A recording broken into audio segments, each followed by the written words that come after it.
Hello everyone, this is Al Fadi and I'd like to welcome you to a brand new video series that we are entitling The Search for Muhammad. And this title was intentionally chosen by Dr. Jay Smith, whom I always had the honor of having here with us in studio, and he will be joining me shortly to go through this particular topic. Obviously, when we say The Search for Muhammad, it will give the impression that we are searching for a character that is unknown. And when we talk about Muhammad, traditionally speaking, again, I want to emphasize, traditionally speaking, it is perceived that he has existed for 1400 years, that if you want to learn anything about him, you can always go to the Quran, or you can go to the Hadith, that is collection of his own sayings, and better yet, you can go to his biography. However, what you will discover along the way during this video series that Dr. Jay Smith, and I would tend to agree with him, will highlight a lot of controversial dates, geographical locations, and even things related to the origin of this character. Of course, I don't want to jump ahead of myself, but I would like to also remind our viewers that the topic about the existence of Muhammad is not new, at least from the perspective of what we are trying to do here, myself and Dr. J, because back in 2012, a gentleman by the name Robert Spencer published a book that was titled Did Muhammad Exist? And you can see it right here. And I'm going to put it also in front of me just in case for the focus. And this was the first edition, and I say the first edition because Robert Spencer is in the process of publishing the second edition of this book in 2021. In fact, we will be having Robert Spencer with us in one of the live streams that are coming soon, which you can go back and watch, titled also The Search for Muhammad, where he will be engaged with us to discuss this book and discuss also the new discoveries that Dr. Jay Smith have been unpacking. With that in mind, and without further ado, I want to welcome Dr. Jay Smith here to the studio. Dr. Jay, thank you so much, as always, for being here with us. Always good to be here. Thank you so much for inviting me. And this is a topic that is controversial. I can understand why. Just the title itself, The Search for Muhammad. Hold on a minute. What do you mean, The Search for Muhammad? We already know who he is. We know all about him. We have his biography. Right. We have his sayings. We have also the traditions that support him, the tafsir and the tahriq. All these, this doesn't make sense. And you'll hear this come back. Mr. Smith, come on, Al Fadi, you already know who this guy is. We've all learned about it. We've had him in our history lessons. Please, what are you asking about?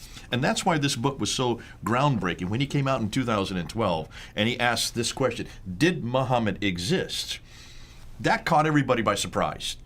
Since when can you even ask that question? And is he just piggybacking on did Jesus exist? Is that all he's doing? He's playing the Mickey on the Muslims? No, he wasn't. He was asking a very pertinent question. But this is 8 years old. This is 8 years old. Today now, we have an enormous amount of new evidence that is supporting what he was asking back in 2012. We came a long way. Absolutely. Yeah. Now, what I want to do is let's go in and introduce why we're even bringing this up. And this is something that really shocked me when I started getting into this type of material 25 years ago. In 1994, 1995, I was there in London. I was studying under Dr. Gerald Hotting at the School of Oriental and African Studies. And the question came up in that class concerning everything we know about Muhammad, his life. Well, let's just look at his life. So let's go to the slides and let's bring the slides up and let's look at the timeline. You can see a timeline there. And let's put we're going to talk about the emergence of Islam according to the Islamic traditions. The first thing we know is, according to the traditions, the traditions would be the Sirah, the Hadith, the Tafsir, the Tahriq, those four genre of traditions. They all say that Muhammad was born in 570. There's the date there. But what about when the Quran was actually revealed? We know that that wasn't revealed until 610, according to the traditions. I'm going to keep saying that, according to the traditions. And then we were told that he suddenly was woken up in the middle of the night in 621, and he was told to get on the back of a winged horse called the Buraq, and he was flown up to Jerusalem. He was there living in Mecca. where he learned about the 50 prayers, which he then whittled down to 5 prayers, bouncing back and forth between the 7th and the 5th heaven, comes back down to Jerusalem and heads on back down to Mecca. So that's in 621. And then in 622, he moves from Mecca to Medina, known as the Hijrah. We're then told that he came back to Mecca, conquered it in 630, and then suddenly he dies in 632. So that is Muhammad's life. That is the narrative we have been given. That's the only narrative we have ever been told about his life. Now, I'm leaving an awful lot out just for sake of time. That's just the bare bones. But then we're told that after he dies, possibly by poisoning, Abu Bakr then takes over. So he rules for 2 years, and then he dies peacefully. He is replaced by Umar, who really only is able to be on the throne or as a caliph for 10 years. And then he is killed. So Uthman comes to power, and he rules from 644 to 656. While he is ruling, then the Quran is finally written down. It was compiled in 652, 650, 652, that time period. That's the Quran that we have in our hands today, we're told. This is what we're told. This is what the traditions say. And so he is killed in 656, and then Ali comes to power, and he is the last of these, what they call the rightly guided caliphs, the That's 4 right. caliphs, the Al-Khulafa Rashidun period. Rashidun, yeah. There you go. So there it is. Look at the timeline there. That is the only narrative we've ever been given. Now, are you happy with that? Are you happy with those dates? Are you happy with what you've seen right there on the timeline? Well, I mean, this is what I grew up learning. This is what almost every Muslim who doesn't want to believe in anything outside of the tradition would disagree with this, because they accept these dates as if they are set in stone. Okay. Where do you think this story comes from? Where do you think all these dates come from? Where do you think all these events that we have just seen up there on that timeline, where do you think they were written down? Or where would you like them to have been written down? Or let me say when. Not where right now, but when. When would you have liked them to be written down? I mean, now, looking back, you would have loved for these things to be written almost immediately or within the lifetime of Muhammad, or like right after. Yeah, by an where eyewitness. you have eyewitness accounts. Like we have with Jesus Christ. Exactly. We know that when Jesus, or when he was speaking, when he was talking, when he was moving around, he took a pile of disciples, 12 disciples with him, and 2 of them, John and Matthew, wrote down exactly what they remember seeing, and they wrote down what they remember hearing. That's right. And they wrote while they were still living. Obviously, otherwise how would you be able to write? So those were written within 40 to 60 years after Christ's death. And the other 2, Mark and Luke, got it from the eyewitnesses. So you have 4 testimonies of Jesus' life, 4 testimony of what he said and did by either the eyewitnesses or those who got it from the eyewitness, right? That's correct. No problem there. That's correct. So we would demand, I would assume the same thing of Islam, certainly about the companions of the Prophet. They should have written down what he said and did, right? Yes. Within their lifetime, not his, obviously, because he died in 632. That's Let me correct. show you what we now know. And I'm going to go back to the timeline. So let's go to the next slide, and let's look at this timeline here. Let's suppose put up Muhammad's death, 632. So there it is. He dies in 632. By this time, everything he said and did should now start to be written down. Just like that's what happened after Jesus died. You know, we have Paul writing within 15 years after Jesus died, we have the letters.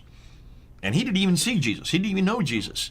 We know that Matthew, Mark, and Luke were written within 40 years of Jesus. Well, so certainly by 70, they're all written down. John would have written by 90. So within 60 years of Christ's death, who died in 33 AD, we have now all 4 Gospels and all of the letters of Paul. We have the whole New Testament written down. And even Paul, I mean, I know you said he didn't see Jesus. What you're meaning, of course, he didn't live with him when he was on earth as one of his apostles. It was an encounter that took place after the resurrected Jesus, of course, met him on the way to Damascus. Yeah. And even there, Muslims attack Paul for what reason? For what you just mentioned. It's like, oh, he wasn't with him, right? You know? And yet they give themselves the right, sadly, to attack the character of Paul. They attack the teaching of Paul. And here we are, dealing with an issue that is far worse than that. But we haven't proved that yet. Let's not prove that. So let's go back to the timeline. Right. There is where Muhammad died in 632. So you're saying that you would like someone to have written it down within certainly, really, let's say 40 to 60 years like we have with Jesus' life. That's fine. I mean, at least you have some eyewitness account. Okay, let's see the first biography. The first biography of what Muhammad did is written by this guy here, Ibn Ishaq. Right. Look at his date, 765. 140 years already, or 30 years after Muhammad's death. That's a problem, isn't it? I mean, it's impossible that Ibn Ishaq lived for that long. No, he did not live for. It's obviously he was not living as Muhammad was living. Right. He would not have known him. He would not have seen him. He would not have heard anything about him. Right. So you cannot say he's an eyewitness. Did he get it from the eyewitnesses? We have no idea. Now we need to go back to that. Let's go back to the slides and let's take a look at where the dates are for this is written down. And we start with Muhammad's death. He dies there in 632. Where do we hear about his material, about his life? We go to Ibn Ishaq. Look at the dates there, 765. So you're talking about roughly, we're talking about 130 years later. Okay? Right. And in fact, here's the book right here. I've got it right here. This is the book that they always credited with Ibn Ishaq. So it says, The Life of Muhammad, a translation of Ibn Ishaq's Siratul Rasulullah, which means the biography of the Prophet That's right, Muhammad. Sirat Rasulullah, exactly. That's a sirah right there. That is a lie. Yeah. This is what everybody has been taught.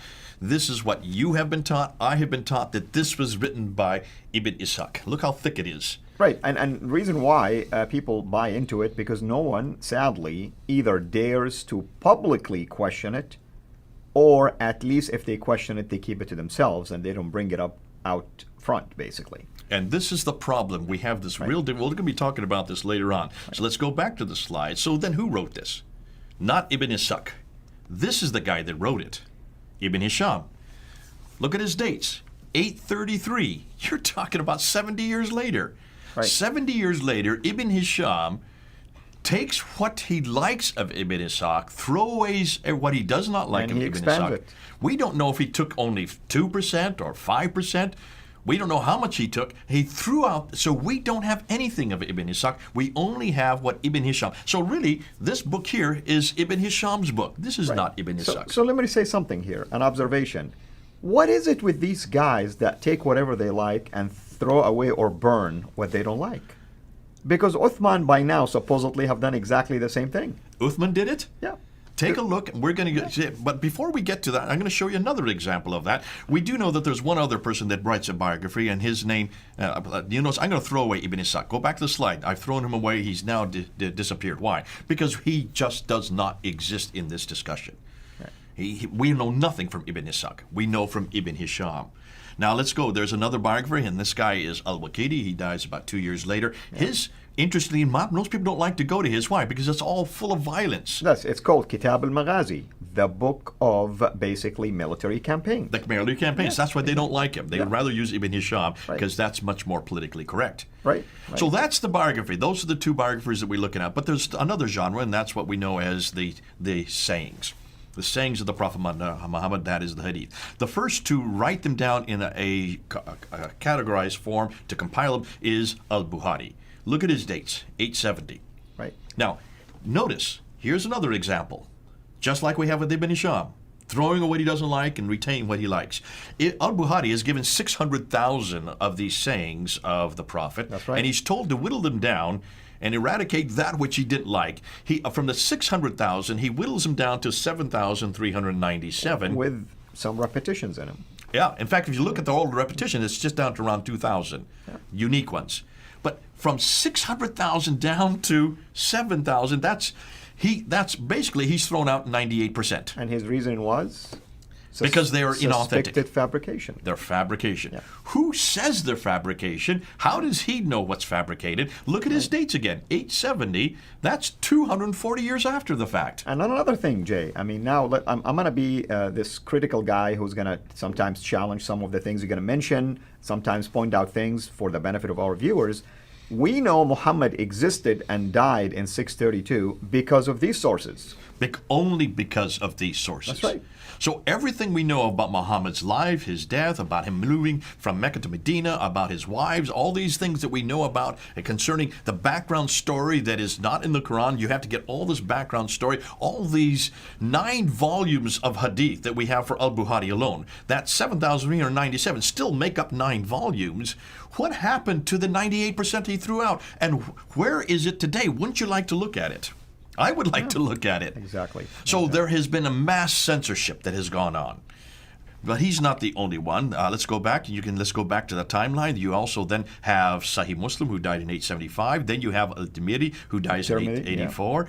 Then you have Ibn Majah, who dies in 887, followed by Abu Dawud, who dies in 899, and then An-Nasai. I should let you read their names because my Arabic is desecrated. No problem. An-Nasai. So these are the Sunni, basically canonized hadith, if you wish, sanctioned hadith. These are the 6 canonized ones that are right. supposedly Sahih, means perfect. That's right. Now, that's not the only genre. There is two other genres that come up, and there we'll put them in brown. The tafsir, which are the commentaries on the Quran, and then you have the tariq, which are the histories of mankind. Those are the 4 genres. Who is the first to write down the tafsir and tariq? Well, it's this character right here, At-Tabari. Tabari, exactly. But look at his dates. I know.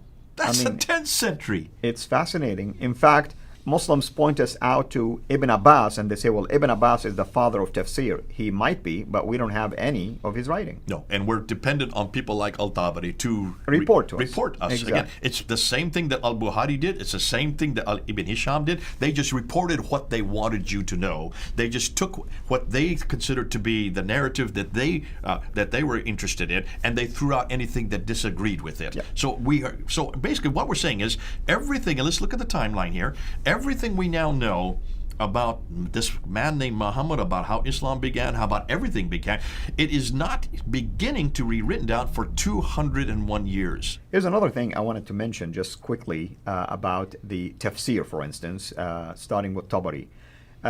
300 years later, you get to another gentleman, Al-Qurtubi, okay? And here is what you discover between Tabari and Qurtubi, is that you are going to notice that Tabari starts giving opinions not supported by, for instance, hadith or anything like that. You get to Qurtubi and they start backing up their claims with hadith and with tafsir and things like that, with Quranic verses. Why? Those things have established by then. Now they have things to use as pretext for their opinions. Mm-hmm. I mean, everything is pointing to something that took place in this gap. Obviously, and we're going to get to that because go back to the timeline. I want to show you something else.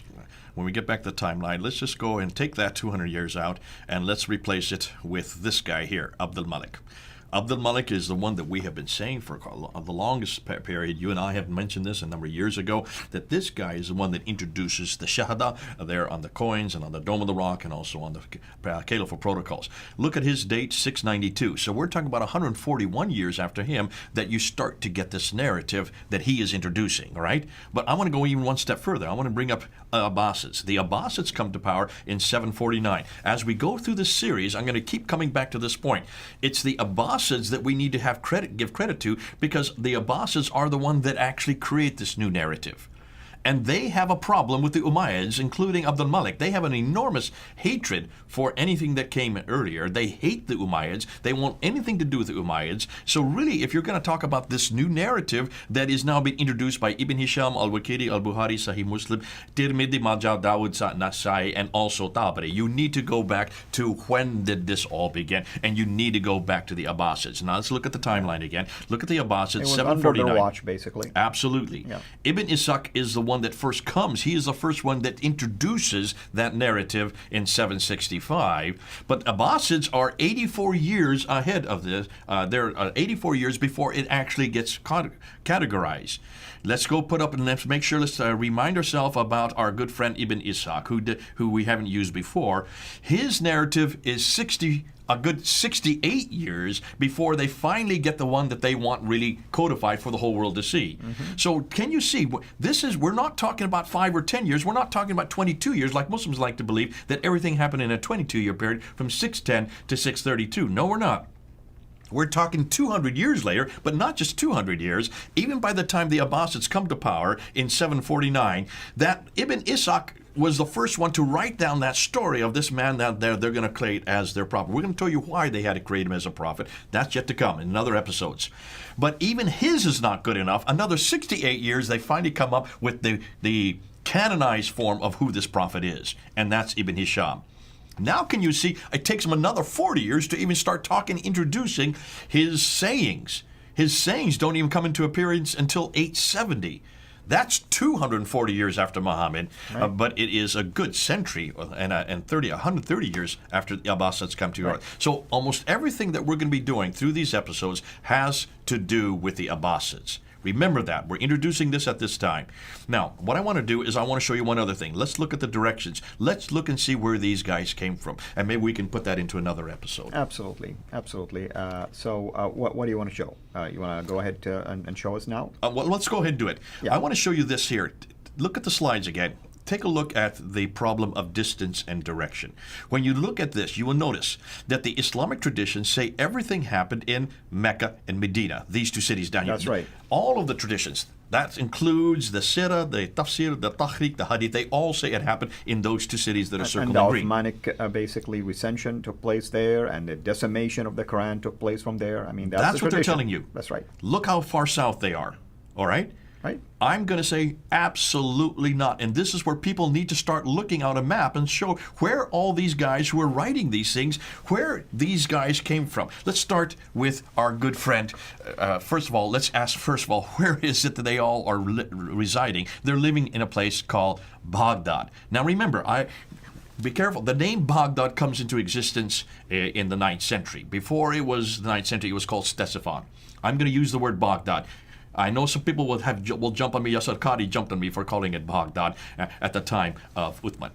If I were to say Ctesiphon, no one knew what I was talking about. You always use the modern day name. So Baghdad is the name. Let's take a look at Baghdad. There it is up there. Fascinating. It's 1,800 kilometers north of Mecca. That's a huge distance.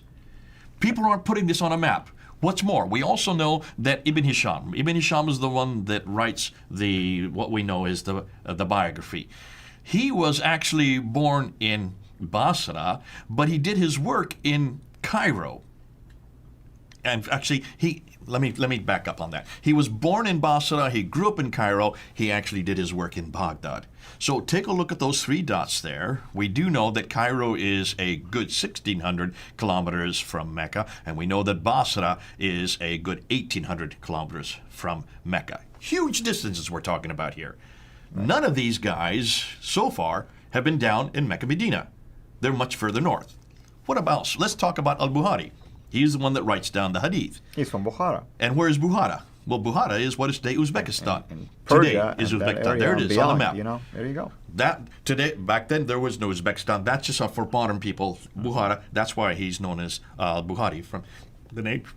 His name is given. Now, how far is that from Mecca? Well, that's 4,200 kilometers from Mecca. Right. Let's talk about Al-Tabari, who is the one that introduces the tafsir. He is from Tabaristan, which is in northern Iran today. Right. Northern Iran today. It wasn't called Iran back then. I have to keep on hedging my bets now because I know I'm going to get people saying, you don't know what you're talking about. You're talking about the wrong name at the wrong date. Back today, it is Iran, but back then it was called Tabaristan. And that's why he's Al-Tabari. He is from the place where he comes from. How far is that from Mecca? 2,800 kilometers. What does that mean?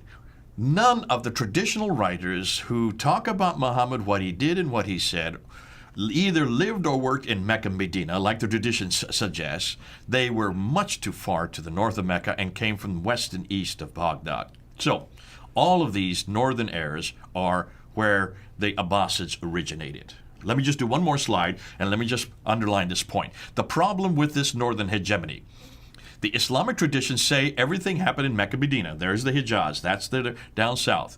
Yet all of the writers of the traditions worked in Baghdad, which is 1,800 kilometers too far north. More than that, all of these northern areas are where the Abbasids originated from. Furthermore, all of the writers, look at the bottom now of the screen, all of the writers of the traditions worked in the 9th and 10th century. Therefore, our conclusion has to be they all wrote their material hundreds of miles too far away and hundreds of years too late. Can you see then why we're bringing this up? I knew about this back in 1994, 1995. Dr. Gerald Haunting was bringing this to our attention back there in class, and I said, well, why aren't Muslims telling us this? When they talk about the companions were the ones that wrote this, no, the companions didn't write this. None of the companions who were there at the Muhammad's time wrote this down. Mm-hmm. These were all characters who lived hundreds of years later, 200 to 300 years later, and too far north, hundreds of kilometers away, thousands of kilometers away. Right. And that's why there is a science called the science of men, ilm al-rijal, to try to authenticate what these men, the narrators, have been saying. Why? Because you have a long gap, almost 200 years, and now you have to justify if this guy is reliable or not. Going backward. Everything is pointing to going backward rather than forward. Going backward than forward. Exactly. What I want to do in the next episode is talk about the Quran next. We've looked at the traditions, we've looked at the tafsir and the tahrikh, we've looked at the hadith, we've looked at the sirah. Now we ask the same question, what about the Quran then? Right. Okay, that's going to be the next one. We will. Just for the record, folks, we're doing this in December of 2020. And I say this, Jay, because things can change drastically. You're hedging your bets. You're really protecting yourself because people can come back and say, you said this. And this is the difficulty with historical criticism. Right. Because of the fact that new things come to fore, we're always scratching. Remember, we always say this, the more you scratch, the more you find. The more you find, the more we shine. The more we shine, the more they whine. Oh, how sublime. This is the problem. It's great because we love all the stuff that we're scratching and bringing to the surface. But as we bring new things to the surface, we got to follow where the evidence leads. And the evidence is going to keep changing the narrative. As you can see, between Ibn Ishaq and Ibn Hisham, the narratives change. Between Ibn Hisham and Al-Bukhari, it changes again. And between Al-Bukhari and Al-Tabari, it changes. It's going to keep changing for the Muslims. We, therefore, need to follow where the evidence is. That will change. So we may have to even increase or actually put some new evidence on the table in another year from now in 2021. Absolutely. And the more they whine, we have cheese for that. And that's what we do here for a living. Everyone, thank you so much. Hopefully you're enjoying this introduction of the series. Imagine now how the whole series would look like. So until next time, hold on to your seats, and hopefully you are going to share about this with all of your friends on social media. And also we encourage you to share these videos and repost them on different channels because we want this knowledge to spread everywhere. Until we meet again, have a blessed day.